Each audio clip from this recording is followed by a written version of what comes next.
Happy April and Earth Day month, innovators. You're listening to Curious Monica. I'm your host, Monica King. And this month, as we walk into April, I'm very excited to celebrate innovators who had made an impact in sustainability, climate change, and have done so in unique ways for sure. Today, we're going to kickstart with somebody who has found a unique way of bridging science and diplomacy. At first glance, you might be wondering, wait, how does that work?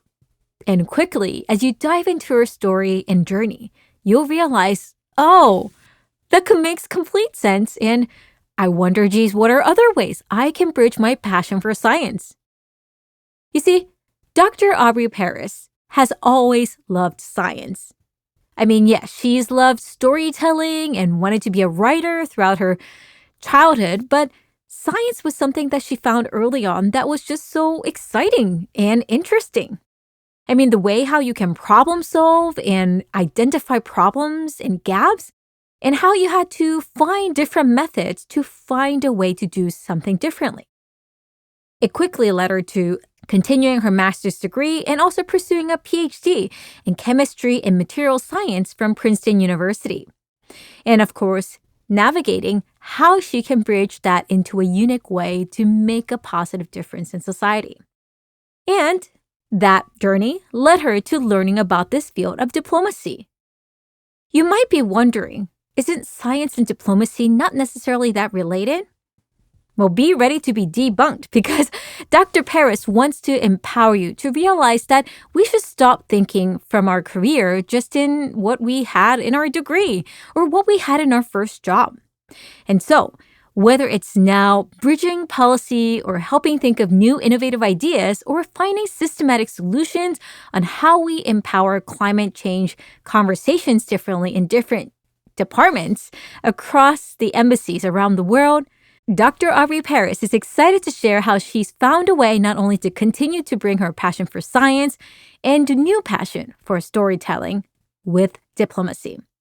Today, she is the Senior Policy Advisor on Gender and Climate Change and Innovation in the Secretary's Office of Global Women's Issues at the U.S. Department of State, where she leads policy and public diplomacy efforts related to the nexus of gender and climate change. As part of her portfolio, she launched the Innovation Station Initiative to amplify the impact of women and girl innovators, developing translatable solutions to climate-related challenges, while simultaneously drawing substantial connections between domestic and international communities. And that's not it. If you take a closer look, you'll see her other roles as a creator, a podcaster, a writer, and how she continues to seek different ways to bridge her interdisciplinary passion to bridge science and the community. So, what are we waiting for? Let's go meet Dr. Aubrey Paris. So very excited to have Aubrey here. Thank you for joining us. Welcome to the show. I guess the first question I have for you, given your extensive experience, I'm curious, when you were a child, do you remember what you wanted to do when you grow up one day? Oh my gosh. Well, Monica, first and foremost, thank you for having me. And what a fun question to start with. This is going back a ways, but when I was little, like the first thing I can remember wanting to be when I grew up was some combination of a teacher, a writer, and an artist. I think I was really influenced by my mom, who was a teacher, and I had a grandmother who was a professional artist, and I always just really enjoyed creative writing. So I think that's really where, when I was like elementary school age, that's where my brain was focused. And what a coincidence, because you do actually carry on all those skills very much throughout your entire careers. But I think one of the things as we celebrate Earth Day, which I'm so excited to have you, which we'll talk about all of that jazz a little bit more, but the chapters that it took you to get there, because you come more from a science background, chemistry, biology, material science. Tell me a little bit more why you knew when you were a student that that was the field you wanted to get into. So I think things really started to change for me a little bit when I was in middle school. sixth grade, Mr. Parente, shout out to him. I had a really influential science teacher who just made science seem really fun and really cool. And it was in middle school that I started to learn really what the scientific method was.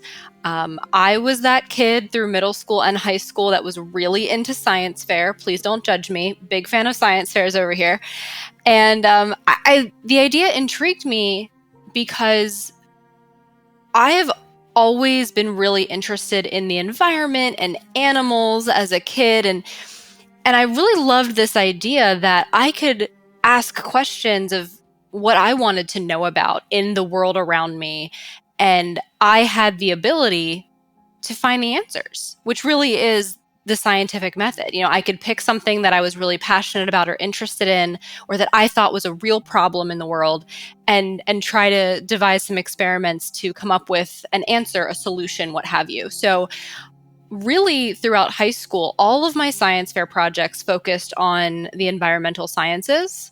I did projects on erosion and acid rain, like you name it, all these different topics. And that was like my big, I don't know, introduction into exploring science by hand. And so that's when, I knew that when came time for college, I didn't know what kind of science I wanted to pursue, but it was going to be something scientific.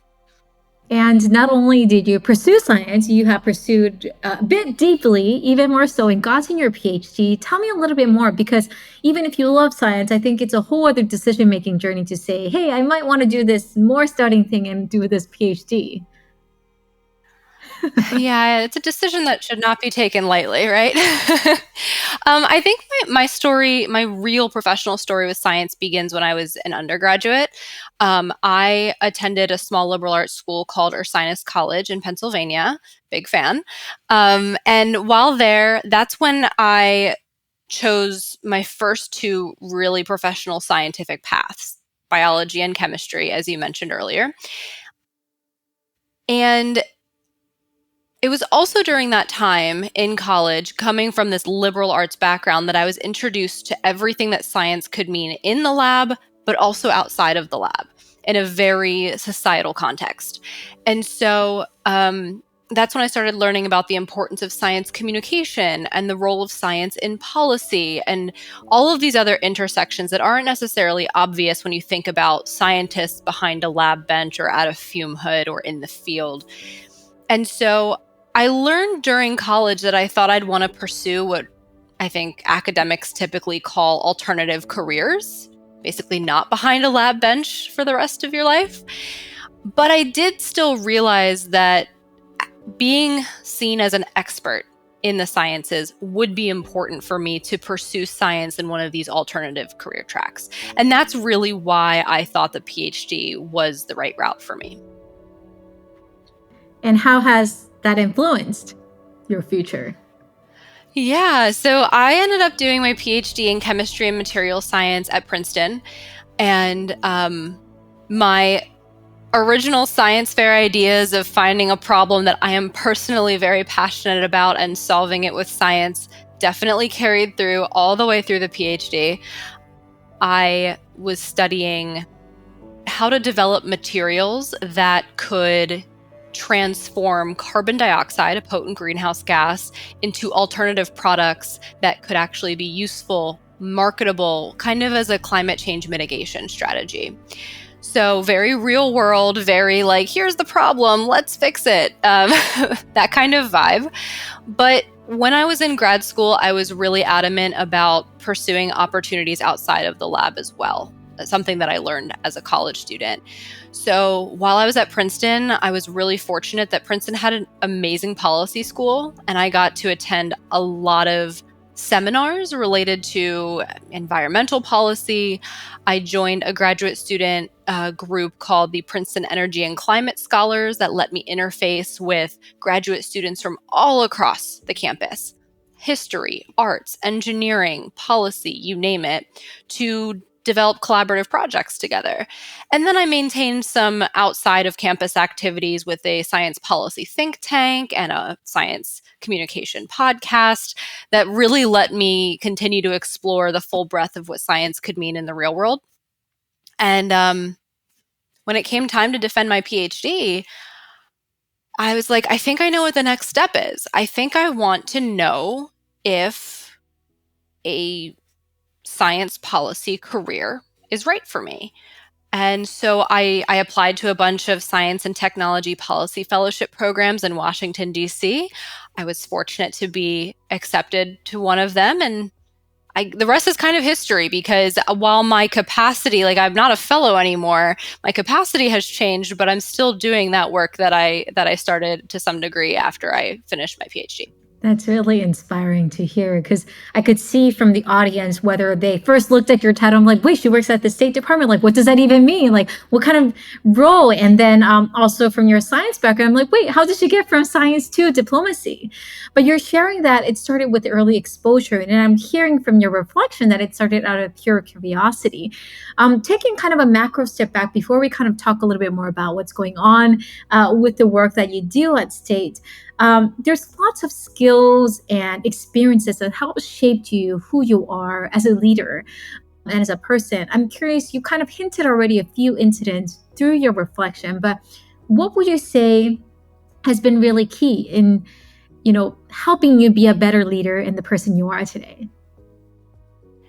I really like to say that everything that I'm doing today is connected in some way to the interdisciplinary experiences I had in college. And there are two-ish in particular that I think have been most influential. One of those was when I was at Ursinus, I was part of the first cohort of students to take part in this new program, this new on-campus institute of sorts called the Parley Center for Science and the Common Good. And it was this, I think it was born out of this idea that Ursinus is fairly well known in producing pre-med students. So there's like a lot of people who go there to focus on sciences and to go to medical school. And I think that reality led the science departments to be like, maybe we should be thinking about some of like the societal aspects of medicine, the cultural competency, all of the questions of how medical science is broader than just the needles and the vaccines and, all of that, right? Why is communication so important with patients? What policies around health are important for our students to be thinking about? And then it broadened beyond that to not just medical students. All of their science students could benefit from this sort of broader exposure. I was certainly one of them. So through that program, I had the great fortune of meeting so many prominent individuals in science who had the type of careers that I found really inspiring. These are the type of people, Monica, I don't know if you can relate, when you go to an event or a lecture and someone reads the bio of the person who's about to speak. And it's like, first they did this, and then they did this, and then they did this totally unrelated thing. And then they went back up to here, and then they did this. And those were the type of science people I was meeting. And I was like, wow, I want to do that. You know what I mean? I want to have that sort of career where I'm not bounded by a stereotypical sense of what science means. That was really powerful for me. And then combining that with the second key experience in college, I actually participated in an entrepreneurial competition, which sounds really kind of random for a chemist/biologist, but it was just another emphasis on like, okay, science can also have a business element to it. It can also be entrepreneurial. It can also have a social enterprise aspect to it. And so it was just this dabbling of all these different intersections that, I don't know, it makes me feel really prepared for the type of work I do today. That is really, really cool. And I think that is exactly part of the reason why I was excited to speak with you, because like Aubrey seemed to have figured out a way how to navigate all these different industries and found a bridge and a relationship. And you're sharing, your reflection is really inspiring, because I think for audiences who's looking, they probably are feeling the same feeling, what you just described, how you felt when you saw other speakers. So, hey, now folks, you know the secret. It's now inspiring you to know you can do that somewhat looking creative path, because in each decision moment you're finding something that you find curious. The key is that you stay open and try and seeing how the dots connect later on. And speaking of which, tell us a little bit more. What does it mean to bridge science and diplomacy in general? What have you learned now that you've been in this space for a while? And what were maybe perhaps some misconceptions that you think people often have about it? Ooh, those are two really big questions. I'll start with the ways that, having a scientific background can intersect with diplomacy. First and foremost, there's the obvious. Emerging science and technology issues are very important when it comes to our foreign policy discussions and how we cooperate with or collaborate with our foreign allies and partners. You can think of all sorts of emerging technology issues like artificial intelligence, quantum information sciences, biotechnologies, etc. There are, just as in the scientific community and the research community, there are sort of rules of the road for how we work on these sorts of topics from a scientific method perspective. I would say my observation has been from a diplomacy perspective, we're trying to create those sorts of norms and rules of the road for how we engage with these technologies as they become more prevalent in society. And they will, right? That's kind of what science and tech is. It's going from the lab into the real world, and we need to be prepared for that. So I think that's the most obvious piece of it. The less obvious piece is the way scientists are trained to think is this scientific method that I've mentioned now. I haven't said the word scientific method so much, I think, in years, but this way of thinking of identifying the problem, doing all the research around that problem to create an informed hypothesis, test it, test your hypothesis of how you think you can solve the problem, and then come to a conclusion. I think that's a way of thinking that's translatable beyond the lab bench. And so when I see fellow scientists in places like the State Department, I think they've really embraced that way of thinking and how to apply that way of thinking in just a new setting. And we benefit as a society when we have different perspectives converging on a single problem. And I think a scientific perspective and a scientific way of thinking can only be beneficial. That is so important. And speaking of convergence, tell us a little bit more the convergence you're doing for climate change in particular. How did you get? I mean, you were already hinting that you were getting into it with the research and the work that you were diving in. And I'm curious, like, as you were starting at State, was it more specifically like, hey, I want to do climate change? Or is it like something organically that you got into it? Tell me a little bit more. Okay, so my current role at the State Department is I work on the nexus of gender equality and climate change, which is, I'll get into what that even means. I'm hoping a little bit later, but that's not where I started at State. I started in a different office working on biotechnology policy and public diplomacy surrounding science and tech. Public diplomacy is the State Department speak for like public outreach, basically, especially to foreign audiences. And so my bio background became very relevant, and all the experiences I had with science communication and podcasting and blogging were really relevant to that public diplomacy piece. And that was a fun adventure for sure.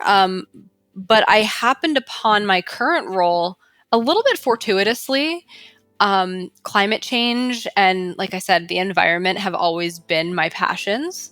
So when the opportunity arose to move to my current office, which is the Office of Global Women's Issues, they were identifying this moment in time where the nexus of gender equality and climate change was about to be really important.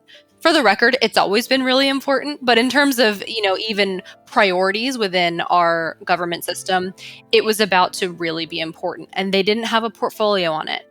So they had me come in to build the portfolio, and I've been doing that now 3 years, I think. This is amazing. Well, let's dive a little bit more into that. You mentioned a key element, which is it's going to be important even more now than ever. Why is that? What's different now that makes it more important? Well, we call the climate crisis a crisis for a reason, right? There's a sense of urgency here. Um, some of these climatic changes have been slowly, some of them more quickly, creeping up on us for a while. And they're only becoming more frequent, more intense, more urgent. And the reason this nexus is becoming equally more intense and more urgent is because the climate crisis actually has some disproportionate impacts on women and girls. And that's really the crux of this portfolio. I could literally talk about this for like 45 minutes. I won't. But the gist is, because of women's and girls' roles, frequent roles in natural resource management, in managing and caring for the family, etc., there are different ways that climate change is impacting their ability to do their formal or informal jobs. That's affecting their safety, affecting their educational or livelihood opportunities, especially as natural resource scarcity becomes more common, when it's harder to obtain food or water, firewood, other things in the environment. Because women and girls are often collecting water or growing food or responsible for providing meals for their families or protecting forests in often an informal capacity. And so when these scarcity events happen, it changes the way women and girls collect that water or food. It changes whether or not they can accomplish their quote unquote daily duties. And as a result, there's just this giant chain reaction where women and girls experience greater risks of gender-based violence. Or we call it GBV for short. When they're out collecting water in new or more distant locations, in the home, when they're seen as not completing these natural resource related duties because of scarcity, following natural disasters in migration routes or in temporary shelters, all of that. We see healthcare resources disappearing for women and girls following climate-related disasters. We see girls having to leave school because they used to take, 30 minutes to collect water every morning, and now it's 6 hours a day. All of that is part of the disproportionate impact, but at the same time, while we address those impacts, it's really important that we also uplift women and girls as leaders in addressing climate change. This has both, I like to say, both a moral imperative behind it and a strategic one, right? From a moral perspective, it's wrong to keep women and girls out of the decision-making spaces, places where the decisions affect them. But strategically, well, number one, not smart to leave 50% of your population out of the development of solutions, especially as we are dealing with a crisis. But also because women and girls have this close relationship with their environment and their families. So they're often the first to notice when environmental challenges or degradation events are occurring. It's like an early warning system. And they have so much community knowledge that they know what sorts of solutions will be accepted by families and actually implemented. So that's important too. That's kind of the big picture of the gender climate nexus work. And when you're building on kind of your last few examples, I envision, like, especially in developing countries, uh, and developing countries, right, like, have a greater visible impact on those situations, like, which kind of connects to, this is actually where you're connecting your entrepreneurship and innovation bridge, right? Like, from some of the initiatives, would you be able to share a little bit more? Yeah, well, first and foremost, you're exactly right. A lot of these challenges are more visible in the global south, right? Especially when it comes to places where we have women collecting water or, things like that, subsistence agriculture, et cetera. But I do want to point out that it's not just the global south, right? So, for example, you only have to look back to the early 2000s with Hurricane Katrina. There were disturbingly high rates of gender-based violence reported in the disaster shelters, in the U.S. Gulf Coast, right? So that is very much a ubiquitous around the world challenge. There's also women's representation in different sectors related to the climate crisis, especially areas that have the potential to mitigate or adapt to the climate crisis. The energy sector, great example. The traditional energy sector, 22% women. That's really low. And the renewable energy sector, which is a theoretically newer sector where these gender roles and responsibilities should be less entrenched, only marginally better at 32%. So, yeah, absolutely. And so this is where it becomes a big, all of the world challenge. So when it comes to developing solutions, we can get to kind of the initiatives that you were alluding to. One of the initiatives that I'm particularly proud of having launched in my office 2.5 years ago now is called the Innovation Station. And the goal behind this project is to identify and amplify women and girls who are developing creative, translatable solutions to climate-related community challenges. This idea that climate change does not respect borders. We all face similar climate impacts, they just affect us in different ways. So solutions generated by one community might be particularly beneficial to or lend best practices to others as well. So we find all these women and girls and we put them in our Innovation Station network, and we let them talk about their work to very large global audiences through virtual events and podcasts and newsletters. But behind the scenes, we also use our really broad networks at the State Department to help them make strategic relationships with different communities domestically or internationally that could benefit from learning about their work. They might want to collaborate. They might just want to find the framework to apply it to their own communities, things like that. So it's a real exercise in really using networks, because I think a lot of times people create networks and it's just like a list of people, but what are we really doing to make those networks have a positive impact? And so we're doing that here in the climate space with women. I love that. I mean, it makes me think of even your very first story of how you first got interested in science with the teacher who made science fun. All it takes is one person who helps you rethink, reimagine, to know that, hey, actually, I might have an idea that might help more people and something that I could do. One other thing I also want to address that I think is really fun and would be great to learn from you is the systematic solution thinking that you're sharing. I think climate change, and especially as we kind of dive into Earth Day month of just learning more about sustainability, educating ourselves, I could say, like, kind of devil's advocate, something, whether like listeners might be thinking, is like, this is all really great, Monica, Aubrey, like, we're really inspired, but like, I'm just one person. I don't work at a big organization like the State Department, or like maybe my company doesn't really support sustainability goals. My city doesn't believe in it. My community, my family doesn't care about it.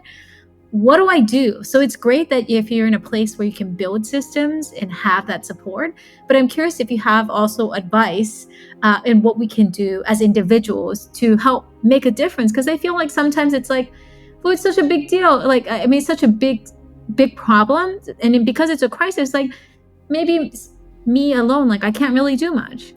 Well, we should never scoff at the power of individual action, right? If we see a lot of collective action problems in the world where it feels like, oh, unless everyone does something at the same time, no impact will be felt.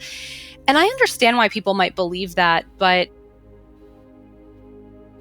I think it's still true that an individual's actions can influence other people and other systems, even if they're one person. People talk a lot about the power of purchase, right? Being able to go to the store and select a food product that was certified to be produced in a way that emits fewer greenhouse gases, for example. Fill in the sustainability goal here, right? And that, if enough people do that, really forces the food producers to shift their decisions and how they operate. That's really important. But I think another piece of this is, and this is applicable in my line of work, but I think in everyone's individual actions too, it's the importance of storytelling and understanding individuals' values to be able to introduce conversations that might be unpalatable on the surface to start changing perspectives a little bit at a time, right? So in my work, I can go to colleagues in the government who are so overburdened with all of the responsibilities that they have and say, listen, you should work on this topic on gender and climate. And they're like, I would love to, but I have 8,000 things to do already. So what do? I say, well, tell me about those 8,000 things. And I can figure out based on their existing priorities where this topic already fits and they just haven't seen it yet. So now are more amenable to incorporating it into their work. I think the same principle applies to individuals who might be in unfriendly environments when it comes to climate and sustainability conversations. It's all about identifying who your audience is when you're trying to have these conversations. If it's your aunt or uncle, or your local politician, your local representative, or the owner of the mom and pop shop who is providing goods for you to purchase, what do they care about? And how can you shape the message about climate and sustainability to speak to that which they care about? It can be anything. It could be, business related. Why is this good for their profits? It can be socially related.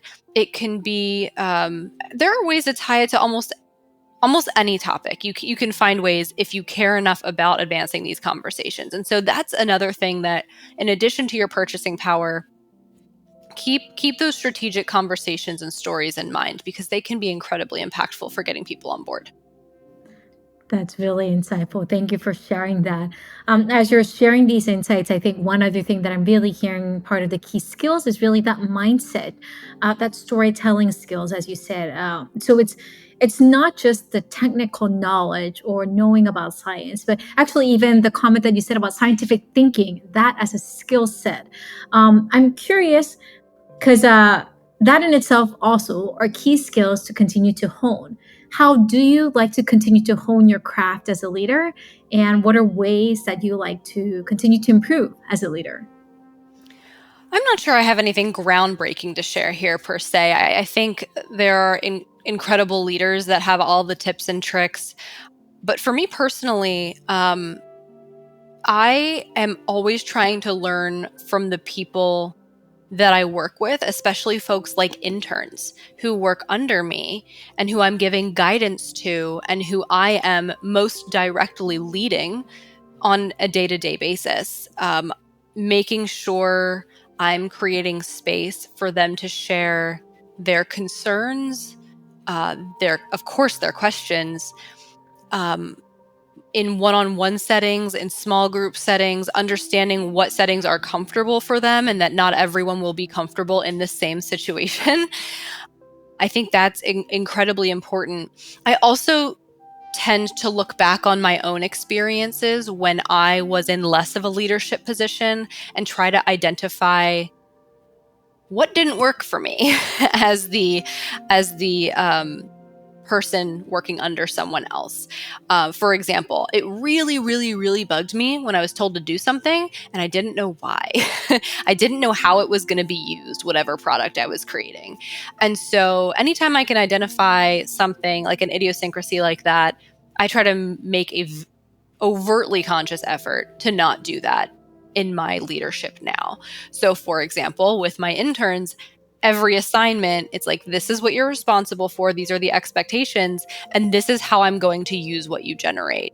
And then I give them updates, after I do use it. Was it well received? Is it leading to something else? Are there more ways for them to follow up as well? So, those are some of the things I do. That's really great. And I mean, it's giving us tangible communication skills, how to manage up, manage down, understanding that there's lessons to look back at our past and don't treat that essentially as past and closed doors, but actually revisit them to be reminded of maybe perhaps things that you could do more. because of what you've experienced, both the goods and the bads. I'm curious, Aubrey, you've continued to do so many things as you have shared kind of the image of that person with the bio with all these different experiences. Like, are there future experiences that you're hoping to do more, also like more in climate change and other spaces? Ooh, that's another tough one, Monica. We like Um, to ask tough questions here. yeah, no, much respect. There's nothing more boring than like the stock interview, right? So I fully respect that. I think I would say I have different goals for short and long term, and for professional and like side hobbies, right? Like I always need to be busy. It's a blessing and a curse. So in the short term on my work side on gender and climate, I am really, really excited this year about being able to engage with a large number of our US embassies all around the world to do what I described before, which is figure out what are you already working on and how can we make this gender climate topic fit logically. It's all inspired by the fact that late last year in 2023, we released the first ever US strategy to respond to the effects of climate change on women. And so now I get to use that as a platform to be like, okay, here is the big picture. How can we get this into the work that you're doing? So I have been in talks with so many embassies already this year to find ways to work on this topic. Hopefully we'll get to visit a few of them. That would be really cool as well. So that's definitely comes to mind.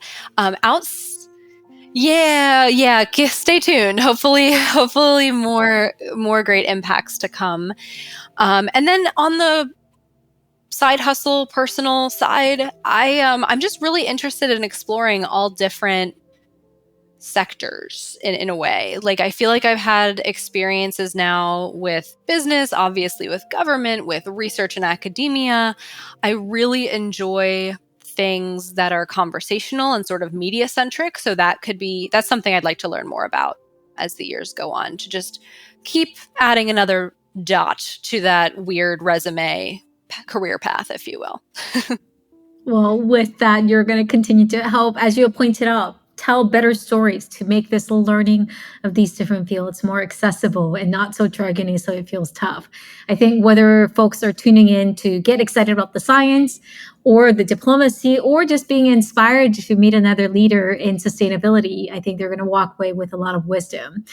With all that being said, I know you also probably had many moments where things didn't go the way you wanted and had failures and challenges.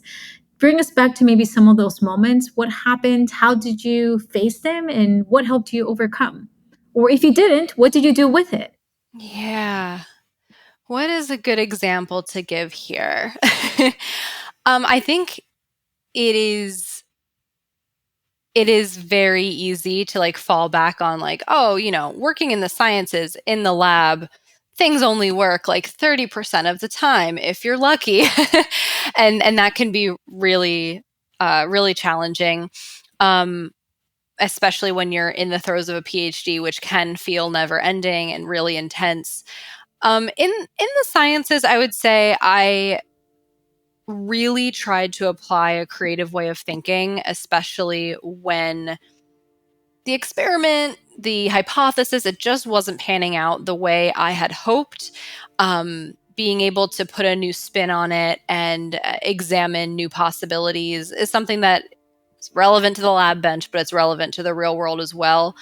But beyond that, I would say in a place like the State Department, especially when you're new to the game, when I first started, you face roadblocks everywhere, right? Like there's a reason people say, bureaucracy is big and it's tough to work within. For me, that has most frequently looked like me working on something that other people also work on a little bit and needing to connect the dots and just be very cognizant of how I'm working on a project while incorporating others' opinions and perspectives because they work on a piece of it, but also being able to maintain my ownership of this niche or this idea that I have and being able to say, okay, I have an idea for a project. How do I convince the people that need to sign off on this that they should sign off on this? And I feel like I'm almost a broken record at this point, but once again, this is another place where identifying what matters to the people who matter, um, how that can be so strategic. Because if my office is like, oh, well, we'd love to have you do this, but our priority is XYZ right now, then I can say, well, how about we connect it to this project idea to XYZ by doing ABC. You know what I mean? Like it's always strategic in those failure moments, in those success moments, to know who you're working with and how to speak to them in the language they're speaking. That customer mindset, focusing on who you're speaking with, I think that is so key based on what you shared. And thank you for sharing an example, because I know folks who are tuning in, whatever industry they're in, roadblocks happen normally all the time in all different contexts. And so normalizing it, knowing that it does happen even in your dream job, in amazing places that you love and thrive. And it's okay. The key is what you do with it and how you build upon it. And thank you for sharing those tips and examples. One of the other things we've been trying to do is educating ourselves more and meeting other leaders. And so in this series, I've asked all my guests to introduce us to more innovators that we should learn from. As we celebrate Earth Day, I'm curious if you can shout out. They don't have to be female per se, but it's okay. That's an extra bonus. But are there 3 innovators around the world, anyone, that you would recommend we follow and learn from, who happen to be making a difference in sustainability and climate change? Who would be 3 names? How do I pick just 3? I will probably mention a couple of the women that are part of our Innovation Station network. The first, and it's so hard to pick because they're all incredible. We pick them because they're incredible, right? To be part of this initiative. One of them is Brandy DeCarly. She is the founder of Farm from a Box. And this is an organization that basically devises sustainable off-grid agriculture solutions that get shipped to a location in a shipping container. And that shipping container kind of turns into the module where, like, the hub, if you will, for That's cool. for the drip irrigation, for the solar energy to power what have you. It's so cool, and they do so much great work working, like sending these containers to places where there are refugee communities or Native American communities that need support, especially in the face of climate change, etc. So that would be one. Where else should I go with this? There's so many. Jen D'Anto Kemmerly. Jen she leads the fairly world-renowned Seafood Watch program at Monterey Bay Aquarium out in California.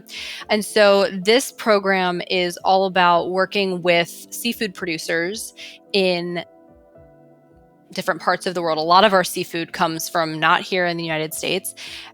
Examining the sustainability, the environmental and social sustainability of their fishing or their seafood production practices, gives them a rating and basically says, okay, we need to do XYZ things here to improve, to get you to a more sustainable way to operate, which then gets translated to the consumer when different suppliers and different companies who are purchasing that fish stock, let's say, they say, oh, well, we're only going to purchase this if it's rated green or yellow or above, right? We won't purchase red.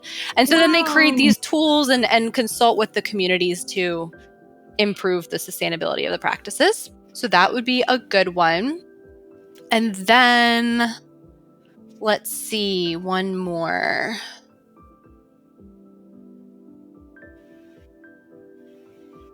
Oh, okay. This one's cool.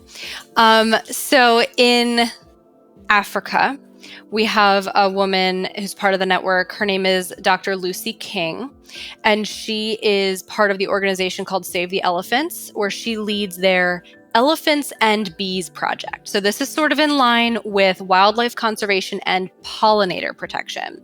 So she's a scientist as well, and she and her colleagues learned about how local custom in some of these African countries, like folklore almost, said that elephants were terrified of beehives. They would run away from them. And so they decided to scientifically study this observation. And it turns out that that observation was pretty much accurate. Elephants Really? learn that bees hurt, they sting, Oh, so they stay away from them and their hives. And because elephants are so wow. smart, they can actually learn this and pass it on Wow. to their young as well. And so what they've done is in the areas where they work, there's a high rates of human-elephant conflict, which is dangerous for humans. It's also not good for elephants if we're trying to conserve and preserve them. And so they are working with especially small agriculture like producers in these countries to use beehive fences to kind of surround their plots of land so that the elephants don't come and raid their crops, which would typically result in this human-elephant conflict. So they get their food security and their crops and being able to sell their crops, etc. The elephants stay away, and they get the added benefit of increasing the pollinator counts and the ecosystem health in those areas as well. Wow. Is that not so cool? That is very cool. That is multi-problem solving. I love And it. I know we had to make the difficult decision of having to choose 3, but you can send us more names and we will add them in the Cool. blog. Folks who are tuning in, you know the drill. Find the blog. If you have trouble, just shoot me an email at info@innovatorsbox.com. But that's where we will tag and share all these stories so you can follow up and continue the learning and insights. Aubrey, thank you so much. You shared so many different wisdom and perspective. As we wrap up, 2 final questions is 1, any final words of wisdom you want to share with our innovators, no matter where they are in their journey? Okay. So my last, I guess, insight here is based out of a pet peeve of mine. I am so annoyed when people are led to believe that the subject matter on their degree or the first real quote unquote job that they had, when people tell them that is all you're qualified to do for the rest of your life. I find that so inhibiting and frankly so offensive. It's as if we are not multidimensional people with various life experiences, professional and personal. It's as if those experiences don't exist and don't count. And they absolutely do. So I am the biggest advocate in my personal capacity for making sure people know that what it says on your degree, that should not be a hindrance. It should be an enabler, and it should just be the first thing that you feel that you're qualified to do, but certainly not the last. What a powerful reminder. Thank you so much. Our final question is, what is the best way innovators can stay in touch with you and connect with you? Oh, how kind of you to ask. I am a millennial at heart, so I am available on all the social medias. I can be found in my personal capacity on Twitter and Instagram at BellTucker11, and on LinkedIn in more of my professional capacity. If you search Aubrey Paris, I think you'll find me pretty quickly.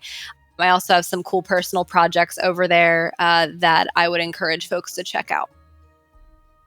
Awesome. Well, thank you so much. Again, we will make sure we add all those links so that way everyone can find it. But Aubrey, thank you so much. This was such a treat. Thank you for joining and helping us better learn about your inspiring journey, but also how we can do a better job in addressing climate change and sustainability. So thank you. And thank you all for tuning in for another story. We'll be back again next week with another story to inspire you. I'll see you later. Thank you. Thank you, Aubrey, for inspiring us and reminding us about the importance that just because what we studied at school or what we had in our first job isn't the end that will define our future forever. And I love your reminder that, hey, remember that humans are multidimensional. We hope that the person you are today, no matter where you are right now, is continuing to change because of the experiences and time, and hey, because of even the time you spent here listening to this story. We hope we have inspired you and helped you rethink how you can innovate and show up with your superpowers in different ways, just like how Dr. Aubrey Paris is doing with her bridge in science and diplomacy.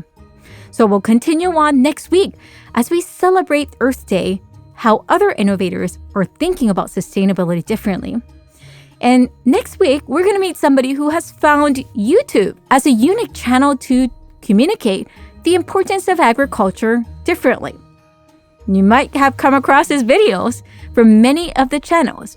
So stay tuned, and I will see you next week.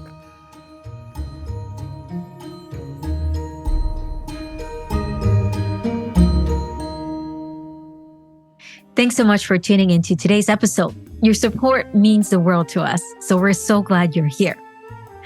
Want to do a little shout out for those in the team who made this possible. Thank you to everyone at Innovators Box Studios. Audio engineering and production is done by Sam Lamert. Audio engineering assistance by Ravi Ladd. Website and marketing support by Kree Pandey. Graphic support by Leah Orsini. Christine Eribal. Original music by Innovators Box Studios. And executive producing, directing, writing, researching, and hosting by me, Monica King, founder and CEO of Innovators Box. Thank you for continuing on the journey of how to build a better workplace and thrive with creativity. Visit us at innovatorsbox.com and get some free resources at innovatorsbox.com/free. We look forward to seeing you at the next episode. Thank you and have a wonderful day.